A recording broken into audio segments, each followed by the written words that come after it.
గత సంవత్సరంలో వచ్చిన అవకాశాలని చేతులారా పోగొట్టుకున్నాను ప్రభువా.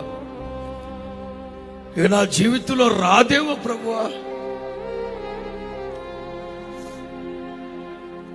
బాధపడకు. నశించిన దాన్ని వెతికి రక్షించడానికి ప్రభు ఈ లోకానికి వచ్చి, నువ్వు ఏ అవకాశాన్ని అయితే పోగొట్టుకున్నావో, ఏ అవకాశాన్ని అయితే జార విడుచుకున్నావో, నా ప్రభు తీసుకొచ్చి నీ భుజం మీద పెట్టబోతున్నా. నిన్ను సంతోషింప చేయబోతున్నాడు ఆయన. మనుషులు చేస్తే ఒక్క పూటకి సరిపడానే చేస్తారు. అబ్రహాము హాగరికి చేసింది ఒక్క పూట కూడే, కానీ బోయజు ఆవిడ జీవితానికి సరిపడా ఇచ్చాడు.